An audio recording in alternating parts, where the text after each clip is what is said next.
My name is Juan Vasquez. I'm the Customer Support Manager for de novo Software. Thank you for joining us in today's webinar regarding DNA cell cycle analysis using Multicycle in FCS Express. Let's get right to it.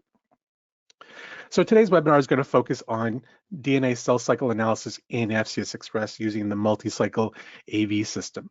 Okay. Today's webinar won't focus on getting started in FCS Express. It won't focus on a lot of the basic features in FCS Express. If that's really what you're interested in, please feel free to visit our YouTube channel, visit our video page on our website, where you can access various videos, various webinars, various content that we have that helps go over those particular topics more in detail.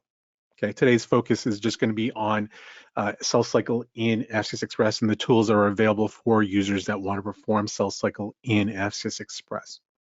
Okay, so today's agenda, basically what we're going to do is we're going to talk a little bit about cell cycle, provide some type of background on cell cycle analysis and how we got to where we are today. We're going to also talk about some hurdles or some commonly questions regarding cell cycle and how FCS Express and Multicycle can address those questions. We're also going to talk about, in general, how we can use Multicycle in FCS Express. And with Multicycle, we'll talk about the various cycle types and the fitting models that can be applied to your data. We're also going to talk about the capability to either manually fit your data or for FCS Express to auto fit your data, and how we can format our multi-cycle plots to basically fit your data with whatever curve modeling that you want to perform on your data set. And we're also going to talk about some additional tips and notes, things that will hopefully streamline things and make your data a little bit more robust for the curve fitting process used in any type of cell cycle program. Okay, so FCS Express uses Multicycle AV. So Multicycle AV is a system created by Phoenix Flow Systems, and we're proud to actually include this directly in our software. Phoenix Flow Systems has optimized a cell cycle over the years, almost 30 years of experience that they've been able to pour into this particular system. So we're proud to actually offer this built in directly into FCS Express. So FCS Express offers Multicycle in one of two varieties. So we offer the basic version, which means that you can analyze a single cell cycle within your data. It does not perform background aggregate or debris correction. And the basic version comes with every purchase license for FCS Express 7. Okay, so we also offer the advanced version, and the advanced version, as you can guess, offers a little bit more variety to it. So in the advanced version, you can analyze up to 3 cell cycles within that sample. You can also perform background, aggregate, and debris correction. The advanced version is available as a purchased add-on that can be added to your license at any time. Okay, so you could either purchase it up front when you buy a new license, or if you would like to add it on after the fact, that's completely fine too. You can email us at support@denovosoftware.com for more information regarding that. Okay, so basically I'm just going to jump into it and start talking about how we've got to where we are. Okay, and I'm sure that we're all familiar with the cell cycle and the idea of cell cycle. The idea is that as cells exit mitosis, start splitting, the daughter cells are going to have basically known quantities of DNA within their cells.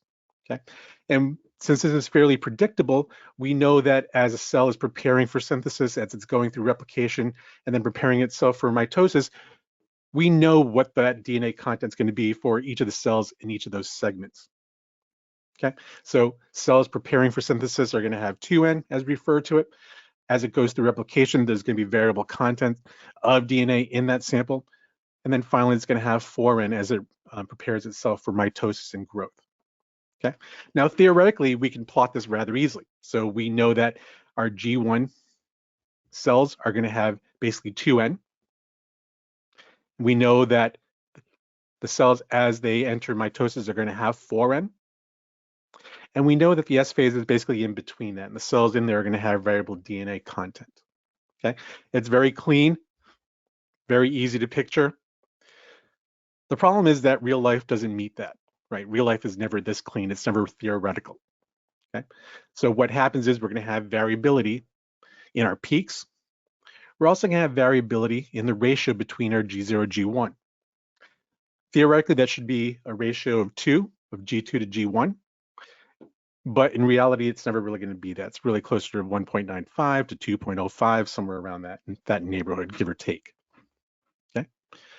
So in reality, we'll see that we can have variability in the width of our peaks, and that could be something relating to experiment prep. It could relate to the performance of your instrument. Okay, if your instrument's not linear, if you're have a variable speed or a flow rate that you can use to collect that data, where maybe you didn't go as slow of a flow rate as possible, you might actually see an increase in that width. There's a number of different features, different options, different techniques that can have an influence on the width of that peak. Okay, and as I mentioned, the ratio between the G2 peak and the G1 peak never really is exactly 2, right? So what happens is because of variability, the one things that we don't account for with a theoretical model is the things that pop up, the unwelcome visitors to the party, right? So specifically, I'm talking about debris and aggregates, okay? So when we have debris, that debris will present itself in that sub G0, G1 area, but it also spreads out throughout all of our data, okay? Also, we can have aggregates. So we have cell clumps, cells that stick together regardless of what part of the cell cycle they're in. They can combine, they can have either doublets, triplets, higher order aggregates, and that can also affect our underlying data, okay?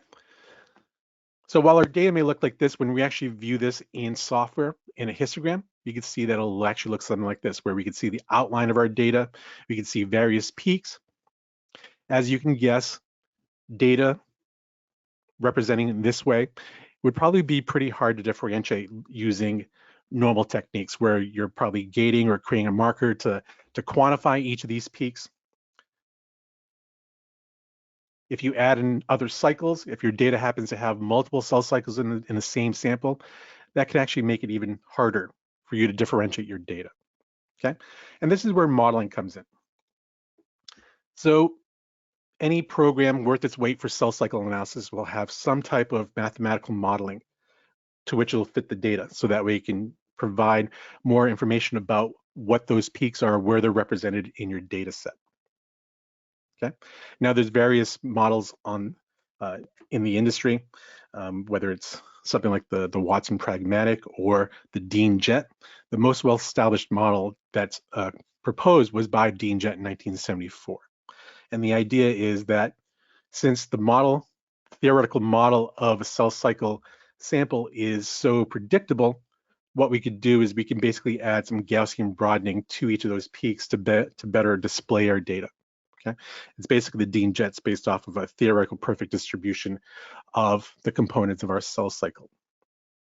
Now, there's issues with this. So while this method works well for asynchronous cell populations, it doesn't really work well if you have second order data where you can have a misrepresentation of your S phase data. So in 1980, Michael Fox proposed a modification to the Dean Jet method where the idea was to model the data using a second order polynomial to better fit synchronous S phase population that might have a complex distribution. So when we get on a little bit later into our presentation today, you'll see how we'll be able to see that and how it applies in our software and how the software is able to basically model that data more accurately using this polynomial. Okay. So from here, I just want to jump into FCS Express and talk about how we can insert a multi-cycle plot to show our DNA data, our cell cycle data. Okay. So basically, we're just going to start off by inserting an object. Okay. So for any of you that have any familiarity with FCS Express, you'll know that the Insert tab can be found at the top of your FCS Express layout within the ribbon. And within that as an Insert tab, we have all these different objects that we could use to display that data. Okay. We also have the data list to which we can insert any data file that we want to work with.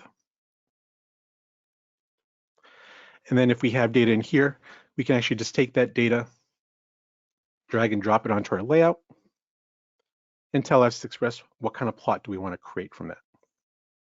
Okay. I'm going to start by just using a typical basic density plot. Okay. So when we're using cell cycle data, it's important to know that in FCS Express, you can use a lot of the features that we have already available, commonly used for other flow cytometric applications, here additionally with your cell cycle data. Also in FCS Express, the multi-cycle cell cycling profiling can actually be performed on flow data or image cytometry data. Okay? Either way, the idea is still the same, where you can insert an object to display that data. You could look at some parameters to focus on that data. If you want to create a gate around some data, let's say I actually want to look at my cells.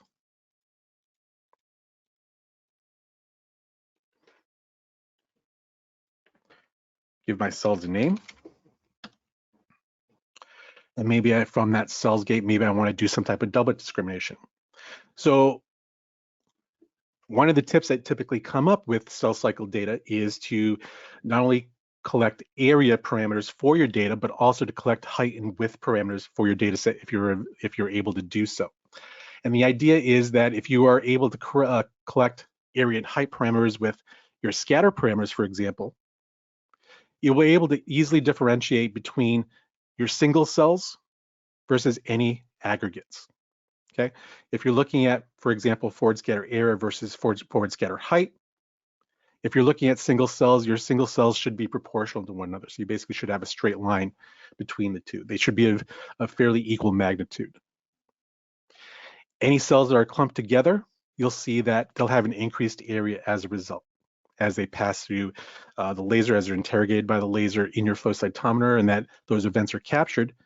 You'll be able to see those particular clumps captured with an increased area within that same parameter. Okay, so what you can do is then you can come in, you could use this type of doublet discrimination and gate your data. Okay, so again, if I just create a new gate, gate my single cells,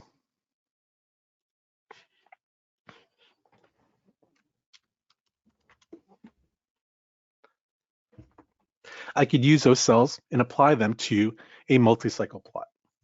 Okay, so how do I insert in a multi-cycle plot? Well, I can go back, I can drag the file that I had in my data list that I'm analyzing. Again, I can go back to my insert tab, and I can find my multi-cycle plot from the 1D plot section underneath the fit category, where if I select that and just draw it, FCS Express will prompt me for the parameter that I'm using for my cell cycle parameter. Okay, so whatever cell cycle dye you're using, whether it's propydium iodide, DAPI, 7AD, DRAC5, whatever it may be, you should be able to select the parameter that you're using here for that particular dye. Okay, so obviously I have propydium iodide. I'll select the parameter that's associated with that. I'll select the area measurement for that dye and click OK. And you'll see right away that FCS Express in this multi-cycle plot is able to model my data for me. Okay, so this plot, I can apply a gate to this plot to focus on cells of interest. So if I wanted to actually take the single gate and apply it to this multi-cycle plot, right now we're just looking at all of our events. I can actually just take this plot, this gate, just drag it on top of that plot, and now I'm focused on those individual events in that gate. So they're my singlet cells.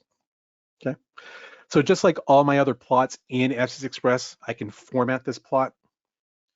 So just like if it's a density plot or a dot plot or any object that I can insert in my FCS Express layout, if I right click on that object, you'll see that there's a format category where if I select that, let's get this over here, you'll see that there are various categories for that can be formatted. Okay, so whether I want to format my axis scaling, maybe I actually want to zoom in on my y-axis where rather than automatically detect how many cells, maybe I actually want to go 1 through 200, for example. So that way I can better see my peaks. Or maybe I just want to simply change the information that's in my title. Okay, so maybe in addition to this, maybe I actually want to include the gate name, so that way I know what gate is applied to my data set. Okay. Again, a lot of the same options that are available for all the different objects you can insert in FCS Express apply here. You'll notice that with the DNA plot, the multi-cycle plot, there are other categories where we can come in, we can customize things like the fit. By default, with these multi-cycle plots, FCS Express will automatically detect the fit, but a user does have the ability to come in and customize this, so they can actually override this and select a particular fit type if it turns out that the multi-cycle curve fitting algorithm has not properly detected that, and we'll talk more about that later.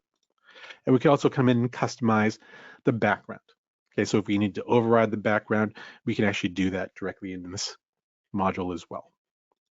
Okay. We can also customize the overlays. So you'll notice that here, I'm actually going to zoom in so we can actually see this a little bit better. Here, let me just use a slider.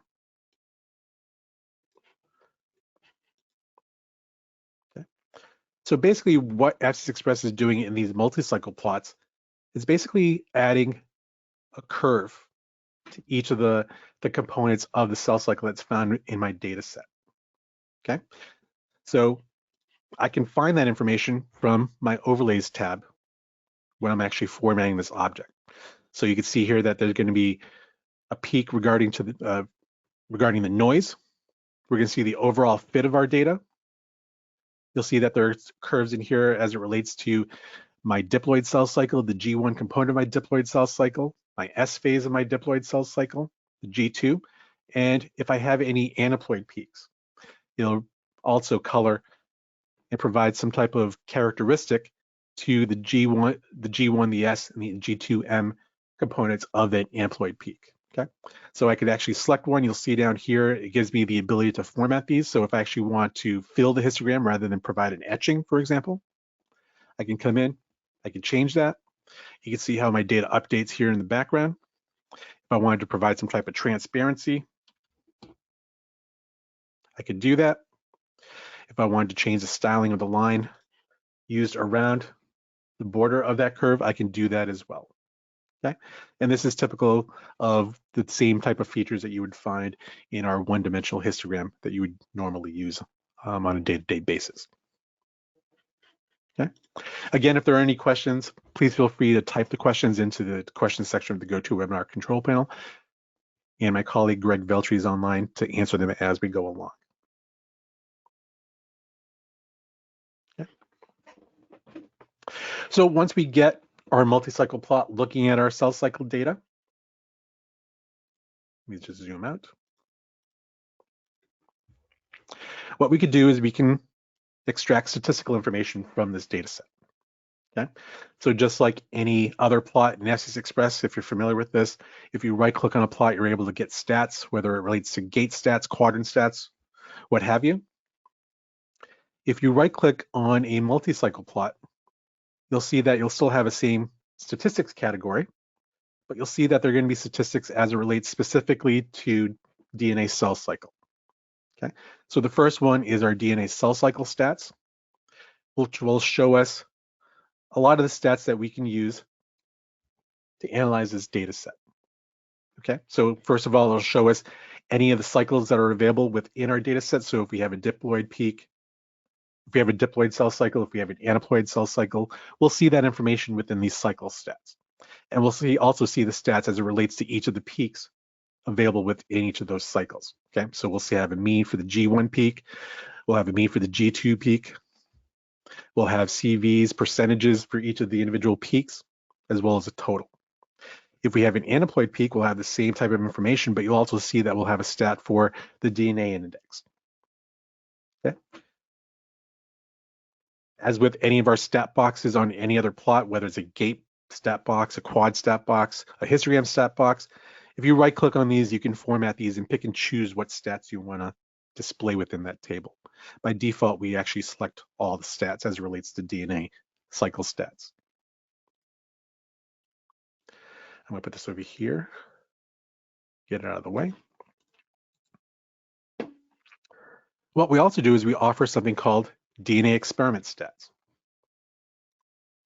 And the DNA experiment stats offers a summary for the curve fitting and modeling that's going on in our multi-cycle plot. Okay.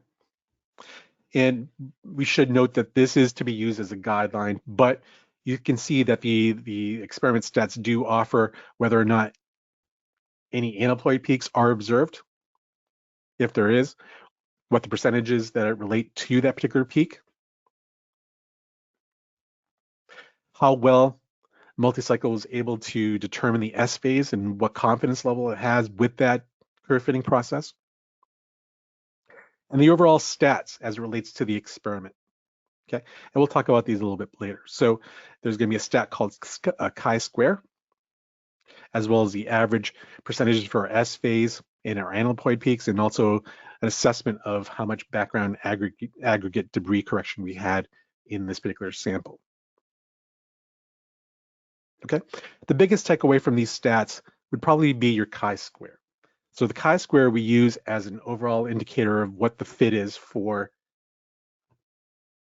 the curve fitting process of our data set.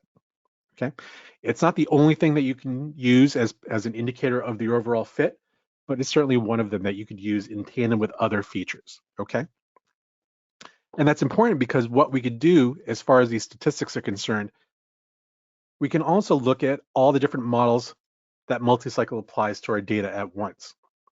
So as we'll find out later, FCS Express and Multicycle have the ability to apply 6 different models to our data. Okay, and the way I can actually find this modeling information is if I select my Multicycle plot, you'll see up in the ribbon, I now have a Multicycle tab that is visible. And from this tab, I'll be able to determine whether or not the application is auto-fitting my data, how many cycles the model was able to find, if I actually want to modify the fit or background manually, and also the model that's being displayed. Okay, and we'll talk a little bit more about what each of these models mean a little bit later. Okay, so this stat box, this DNA model summary statistics table here is referring to each of these 6 models. Okay, so 1 through 6.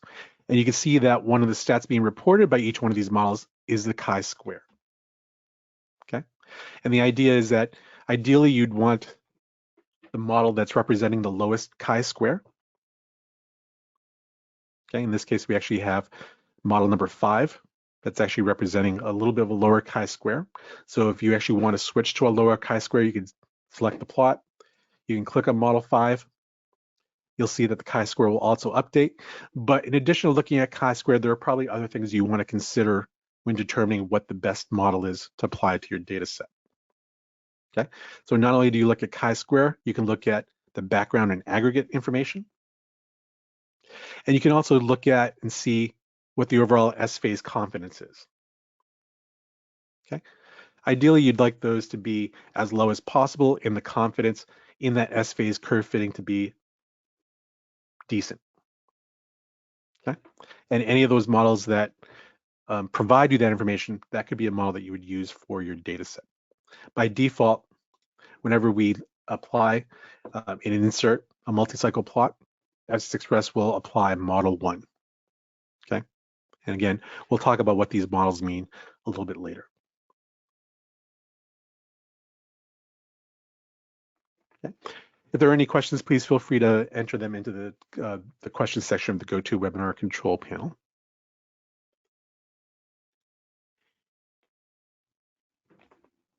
Okay, so there are some things that we need to consider with regards to cell cycle analysis and curve fitting.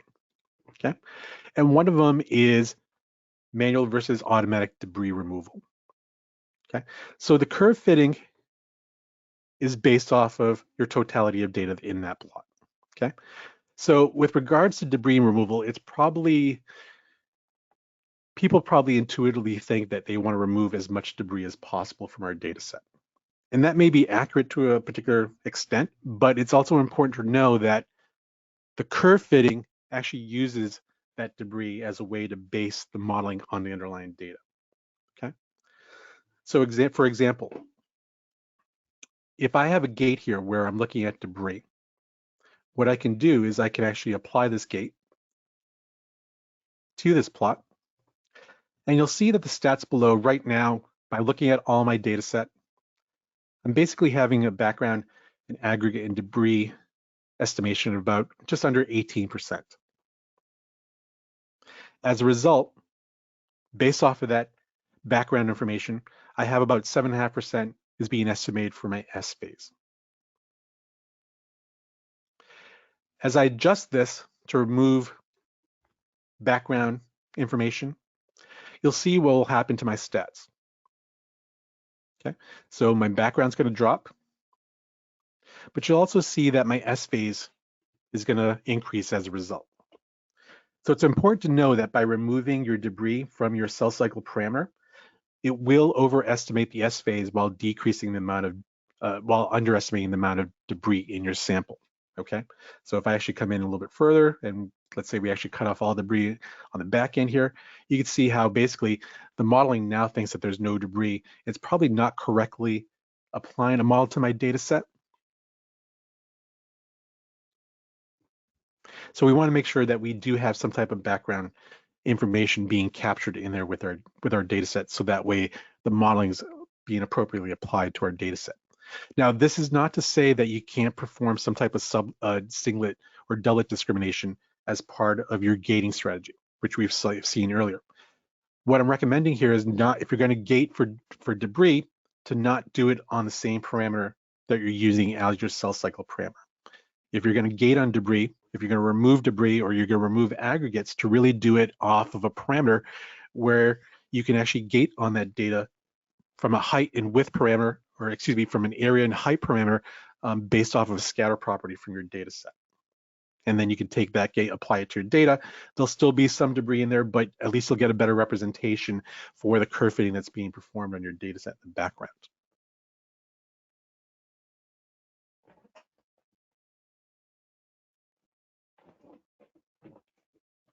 Okay. So in multi-cycle,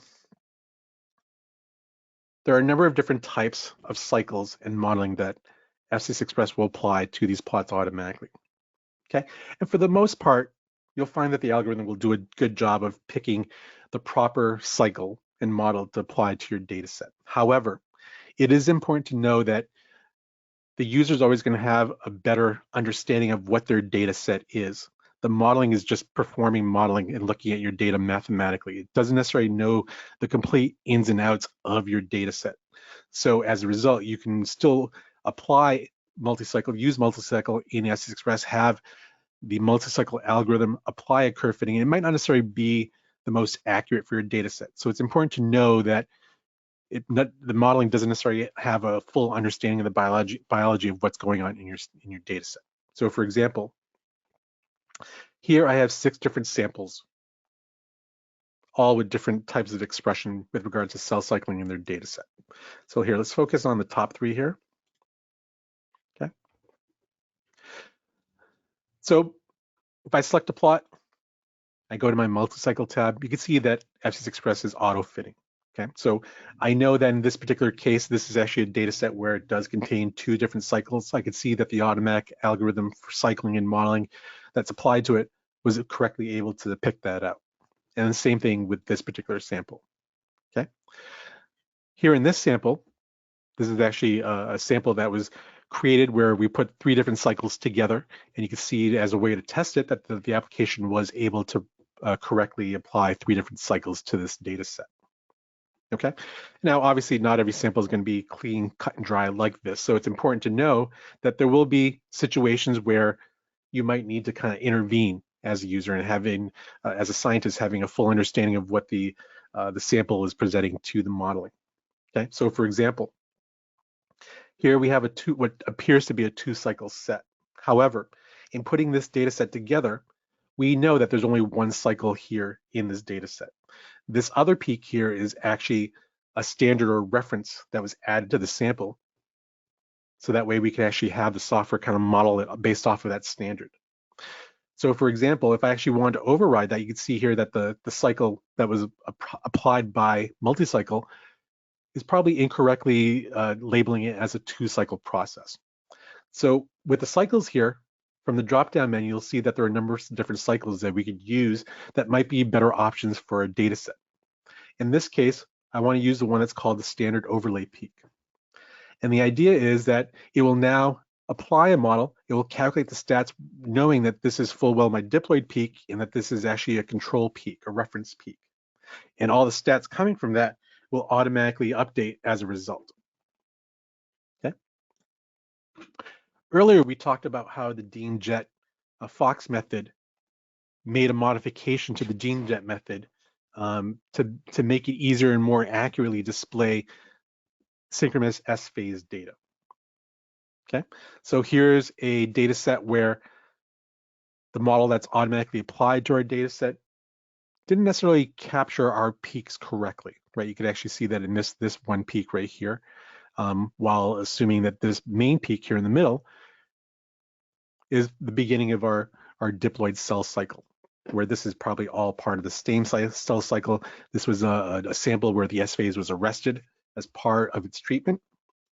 So what we can do is, again, we can override that just by going into our cycle options.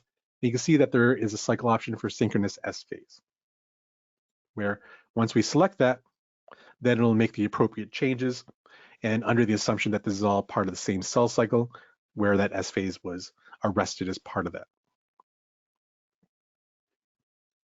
Okay, and in this last sample here, if you look at it, it looks fairly normal, right? It looks like it's probably just a 2-cycle set. But let's look a little bit closer at that. So let me zoom in. I'm actually going to come over here a little bit and make this plot bigger, so that way we can actually see it a little bit better. So if we look at this, you'll actually see that in this middle peak, it actually looks like it has 2 different peaks. So rather than actually have this as a 2-cycle set, this is probably more accurately a 3-cycle set. Okay, so then what we can do is we can come in, we can override that, select 3 cycles. You'll see that the software will automatically adjust that curve fitting for you and estimate the various components of that cell cycle, where now we have a diploid peak, 1 aneuploid peak, and a 2nd aneuploid peak, and all the different components for each of those sections.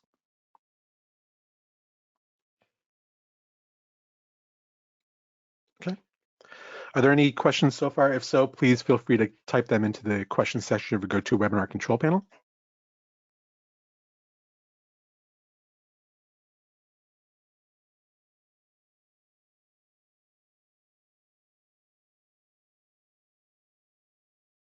Okay. All right, so the last thing I want to talk about today is about the different models that are being used in FCS Express as part of this multi-cycle plot feature. Okay, so as I mentioned earlier, there are 6 different models that can be applied to your data set. Okay. In this example, what I've done is I've added simply the same file over and over again, and I've magnified our data just so we can actually see the underlying peaks a little bit better. As I mentioned, what we could do is we can come in, we can select a plot, we can format that plot where we can determine what modeling is being applied to that data set. Okay. And when we apply a model to a data set, and if we want an overall summary for that data set, we can right click on that plot and select the DNA model summary statistics that will provide us a summary of all the stats as it relates to each of the 6 models in our data set. And we've actually done that here on the bottom. Okay, so we have all the stats for all 6 different models, what the overall fit is for each model as it relates to a sample. Okay, so I just wanted to take this time to talk about what the specifics are and what each of these models are really geared toward. Okay, basically what these models are just different combinations of all the different fit or background features that can be done. So each of these models have been formatted in a way where if you decide to override any of these features, where I actually just selected the auto fit, I can come in here, I can choose what kind of cycle is being performed on my data. I can come in and estimate the diploid CV for my data. I can also change the G1, G2 main of my data if I wanted to actually change a ratio or actually make the CVs equal between my aneuploid and my diploid samples. I can also do that as well, all directly within this window. If I also wanted to make my G2, G1 ratio fixed, I could do that as well just by clicking this option, or if I actually wanted to set it to a particular ratio, I could do that here. If I also wanted to adjust the order of S phase that's being used within the model, I can determine that here. So whether it's 0, 1, or higher, I can also edit that easily through this window. Okay. But basically, all the models that we offer here offer some combination of these features already done for you, okay? So the default when we insert a multi-cycle plot is model 1. And basically, you'll see here in the title, I put the name of the model that's being applied to that. So this is SLS0. And what that means is it's referring to sliced nuclei with a 0 order S phase. And what the sliced nuclei means is referring to the technique that's being used to determine the background and debris calculation within that sample. Okay, what kind of modeling is actually being done within that? So sliced nuclei is referring to that background, all this blue component here. S phase 0 is actually referring to the shape of the S phase curve that we have within our sample. Okay, so typically we'll see S phase order of 0, S phase order of 1.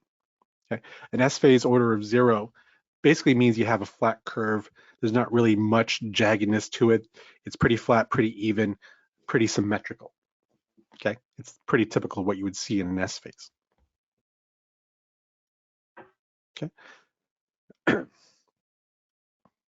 The second model that we offer, model 2, is actually using that same sliced nuclei background modeling, but it's also trying to look at clumps and do some type of clump correction for our data set, okay? So again, these are the same sample, different models applied to each sample.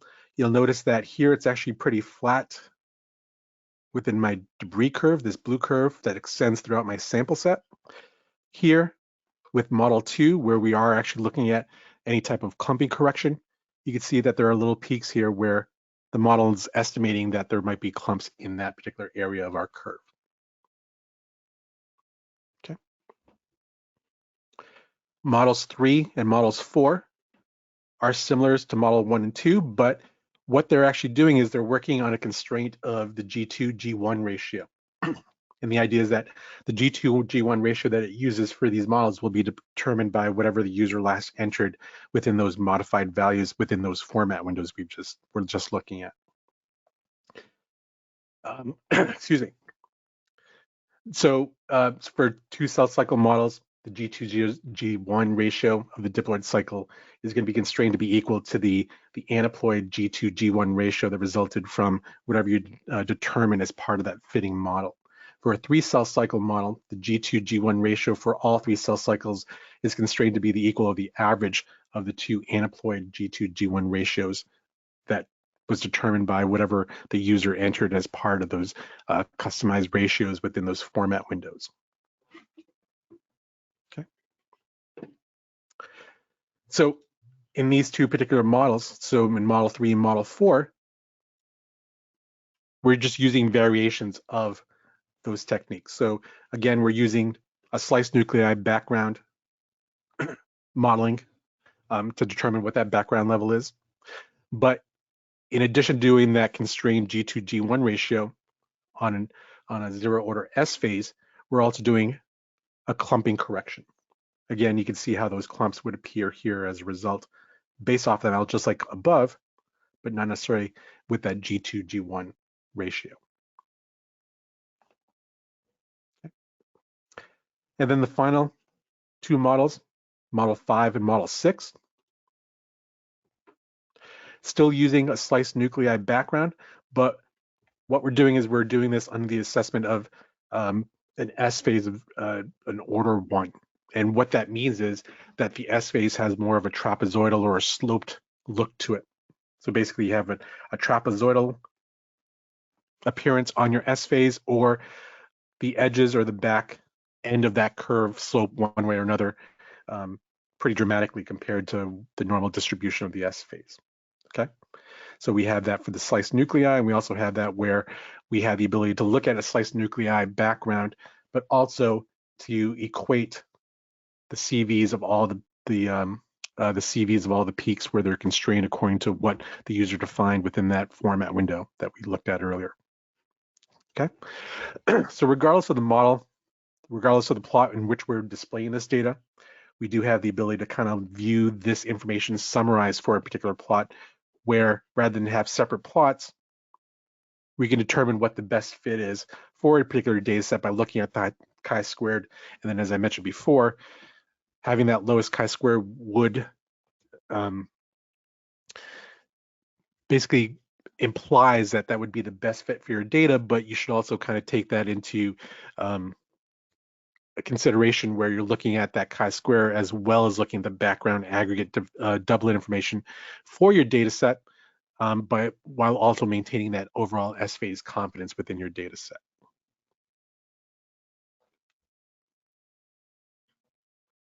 Okay. Again, if there are any questions, please feel free to enter them in the questions section. We go to webinar control panel.